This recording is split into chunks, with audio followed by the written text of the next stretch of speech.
नमस्कार दोस्तों, एक बार फिर से स्वागत है आप सबका हमारे YouTube चैनल टारगेट विद कौशल पर। दोस्तों, हिंदी की कड़ी को और आगे तक बढ़ाते हुए आज का जो हमारा चैप्टर है, जो आज हमें पढ़ना है, वो है अलंकार। तो अलंकार किसे कहते हैं, अलंकार के भेद कौन कौन से होते हैं, क्या शब्दालंकार होता है, अर्थालंकार क्या होता है, और उन उभय अलंकार क्या होता है, और किस अलंकार में कौन सा अलंकार पढ़ना होता है, उसका विभाजन किया गया है, कहाँ क्या मिलता है, ढेर सारी इन्हीं बातों को हम सीखेंगे। तो देरी किस बात की है, एक बार जुड़ जाइए सारे लोग एक साथ में और हम पढ़ते हैं अलंकार। तो रेडी हैं? देखिए, अलंकार जैसा कि देख रहे हैं हम, यहां पर अलंकार लिखा हुआ है, ये अलंकार लिखा है। अलंकार वास्तव में दो शब्दों से मिलकर बना है, जिसमें पहला शब्द है अलम और दूसरा शब्द है कार।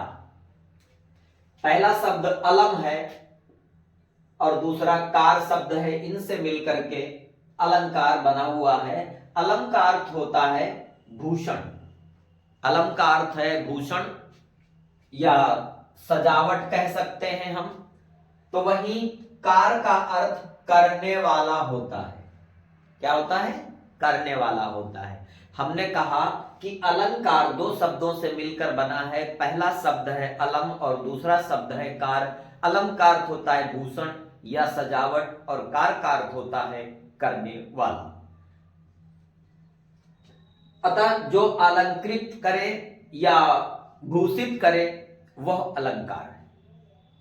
ठीक है, तो अलंकार का अर्थ पता हो गया। अलंकार क्या है? अलंकार दो शब्दों से मिलकर बना है, अलम धन कार। अलम का अर्थ होता है भूषण या सजावट और कार का अर्थ है करने वाला। इस तरह अलंकार का शाब्दिक अर्थ बन जाता है अलंकृत या भूषित करने वाला, जो है वो अलंकार है। शाब्दिक अर्थ इसका होता है आभूषण।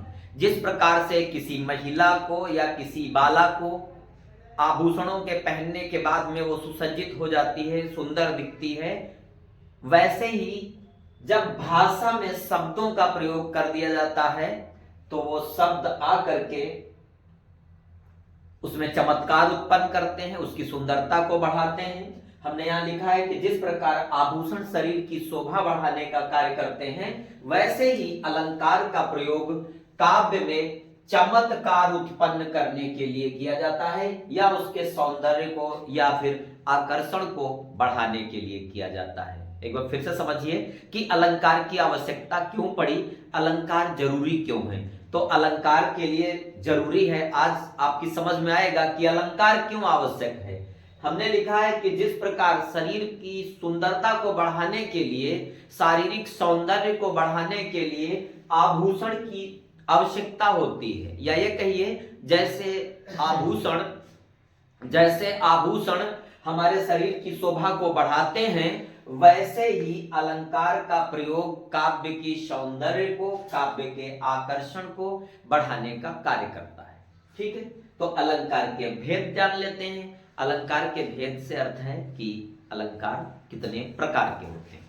मैं चाहूंगा कि एक बार अलंकार के भेद जानने से पहले अब तक हमने क्या सीखा है, एक बार जरा रिपीट कर लेते हैं, एक बार फिर से जरा दोहरा लेते हैं। तो हमने सीखा कि अलंकार क्या है।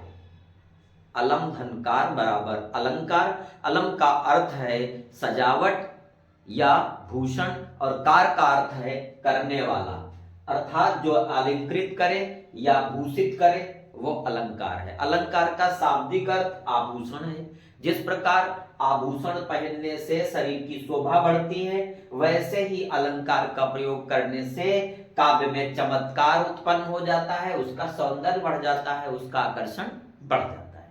ठीक है, अब अलंकार के भेद पे चर्चा करते हैं। तो अलंकार के तीन भेद हैं मुख्यतः। पहला है शब्दालंकार, फिर दूसरा है अर्थालंकार और तीसरा है उभयालंकार। तो अब सबसे पहली चीज है कि जो शब्दालंकार है वो क्या है। शब्दालंकार क्या है? शब्दालंकार को हम देखेंगे क्या है। काव्य में शब्दों के प्रयोग द्वारा काव्य में शब्दों के प्रयोग द्वारा जो चमत्कार उत्पन्न होता है या जो सौंदर्य उत्पन्न होता है वो क्या कहलाता है? शब्दालंकार कहलाता है। काव्य में शब्दों के द्वारा जो चमत्कार उत्पन्न होता है उसे हम शब्दालंकार कहते हैं। एक बार फिर से समझिए, हमने कहा कि काव्य में शब्दों के प्रयोग से, जब हम शब्द का प्रयोग करते हैं, काव्य में शब्द के प्रयोग से जब उसमें चमत्कार उत्पन्न हो जाए या उसका सौंदर्य बढ़ जाए, तब कौन सा अलंकार होगा? शब्दालंकार होगा। और इसमें खास करके कौन कौन से अलंकार आते हैं शब्दालंकार में? अनुप्रास अलंकार आता है, यमक अलंकार आता है और श्लेष अलंकार आता है। यमक, अनुप्रास और श्लेष शब्दालंकार के प्रमुख अलंकार हैं। ठीक है, तो चलिए दूसरा देखते हैं। दूसरा अलंकार है अर्थालंकार। तो जिस प्रकार हमने शब्दालंकार में देखा कि शब्दों का प्रयोग करने से उसमें चमत्कार उत्पन्न हुआ, तब शब्दालंकार था। अब अर्थालंकार में क्या है? ऐसे शब्द, कौन?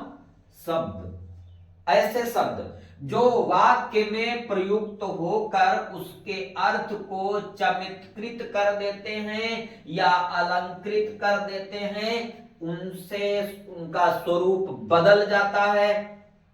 जब ऐसे शब्द जो वाक्य में प्रयुक्त होकर उसके अर्थ को चमत्कृत कर दें या अलंकृत करने वाले हों, उनका स्वरूप बदल दें, ठीक है, अर्थात वो उनको हम क्या कहेंगे? अर्थालंकार। बात को समझे नहीं?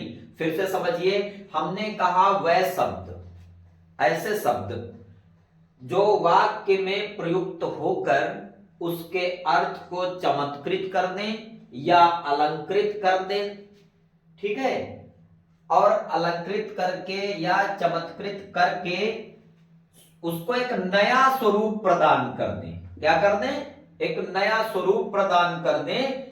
उस अलंकार को हम क्या कहेंगे? अर्थालंकार कहेंगे। जैसे शब्दालंकार में शब्द का चमत्कार होता था, ऐसे ही अर्थालंकार में अर्थ का चमत्कार होता है।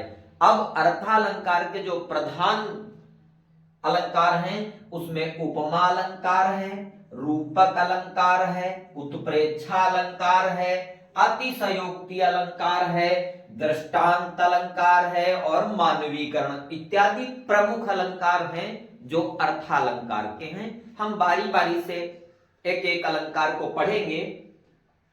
इससे पहले एक तीसरा अलंकार है जिसको कहते हैं उभया अलंकार। ये दोनों के बीच का अलंकार है।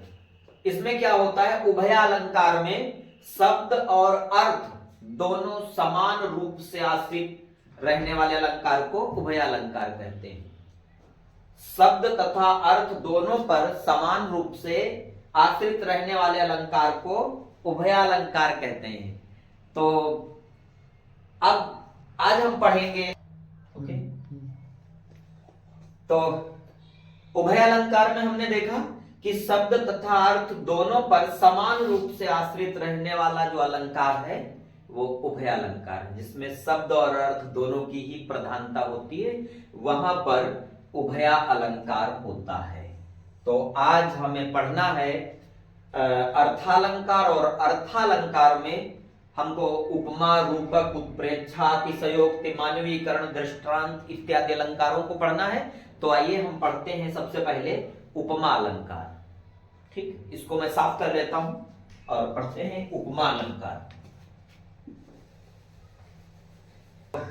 हमने यहां पर लिख लिया है उपमा अलंकार की परिभाषा, उसका लक्षण क्या है, सब देखिए मैंने यहां पर पहले से ही लिख रखा है।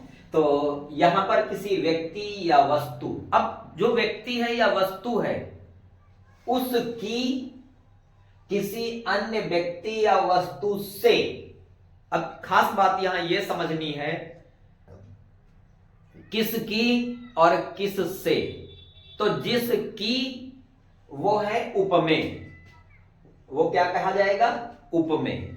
और जिससे वो होगा उपमान। दो शब्दों को दिमाग में बसा लीजिए, ठीक है ना, गांठ बांध लीजिए इसको, फिर कभी भी आपको अलंकार में दिक्कत नहीं होने की।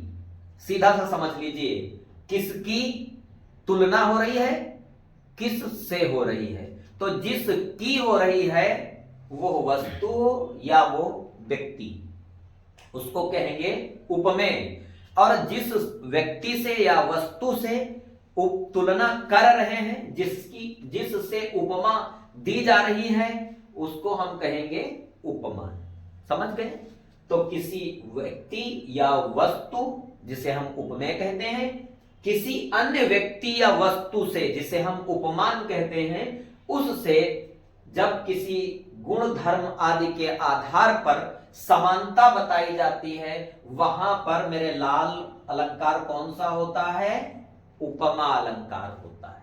मोटा मोटा समझिए, किसी वस्तु या व्यक्ति की जब किसी अन्य व्यक्ति या वस्तु से उसके समान गुण धर्म के आधार पर उपमा की जाती है, समानता बताई जाती है, तब जो अलंकार होता है उसको क्या कहते हैं? उपमा अलंकार कहते हैं। आशा करता हूं कि यह बात आपकी समझ में आई होगी। हमने कहा जब किसी वस्तु या व्यक्ति की किसी अन्य व्यक्ति या वस्तु से उसके समान गुण धर्म आदि के आधार पर समानता बताई जाती हो, वहां पर कौन सा अलंकार होता है? उपमा अलंकार होता है। ठीक, अब इसकी हमने एक पहचान लिख रखी है, इसको शार्ट ट्रिक समझ लीजिए। कभी भी जीवन में, चाहे वनडे एग्जाम हो या कहीं भी हो, आप एक झटके में, मैं दावे के साथ कहता हूं, कभी भी आपका प्रश्न ये गलत नहीं हो सकता है। उपमा अलंकार में बस इस बात को समझ लीजिएगा, एक नैनो सेकंड में आप हल करेंगे कि उपमा अलंकार है कि नहीं है। पूरे उदाहरण को पढ़ लीजिए, और उदाहरण के पहले आपको दो चीजें मिल सकती है। एक तो 3 या 4 ये वर्ण जो है वो समझ लीजिएगा, सी, सा, से, सम। मेरे लाल, अगर ये 3-4 अक्षर आपको कहीं दिख जाएं, सी, सा, से, सम आदि, ये पूरे वाक्य में चीजें दिख जाएं और उससे पहले योजक चिन्ह लगा होगा, ये देख रहे हैं ना, ये देख रहे हैं उदाहरण में, इस तरह से योजक चिन्ह लगाओ और उसके बाद में सी, सा, से लगाओ, आंख बंद करके उपमा अलंकार को लगाइएगा। दावे के साथ कहता हूं वो सही होगा। देखिए, हमने यहां उदाहरण लिख रखा है, मुख मयंक सम मंजू मनोहर। देखिए ये सम आ गया यहां पे। मुख की तुलना किससे की, समानता किससे की जा रही है? मयंक सम, चंद्रमा के समान, मंजू मनोहर। मुख की तुलना की जा रही है, मुख की समानता बताई जा रही है किससे? चंद्रमा से। देखिए यहां सम आ गया है। ऐसे ही दूसरा उदाहरण लिखा हुआ है, नवल सुंदर श्याम शरीर की सजल नीरद सी। ये देखिए नीरद सी, इसमें भी सी आ गया है। यहां का सी देख रहे हो, सी, यहां का सम। ये हमने कहा कि उपमा अलंकार पहचानने का सबसे सीधा सा सरल तरीका है, सी, सा, से, सम आदि शब्द मिल जाए देखने को और उससे पहले योजक चिन्ह लगा हो, आप समझ जाइएगा तुरंत ही कि यहां पर उपमा अलंकार। ठीक, एक बार फिर से समझ लीजिए कि जब किसी व्यक्ति या वस्तु की, जिसे हम उपमेय कहते हैं, उसकी किसी अन्य व्यक्ति या वस्तु से, जिसे हम उपमान कहते हैं, किसी समान गुणधर्म के आधार पर समानता जब बताई जाए तो वहां पर अलंकार उपमा अलंकार होता है। ठीक है, इसके बाद में अगला जो हमारा अलंकार है वो हम अगले वीडियो में पढ़ेंगे। तो आज के लिए इतना ही, मिलते हैं नई वीडियो में, तब तक के लिए नमस्कार।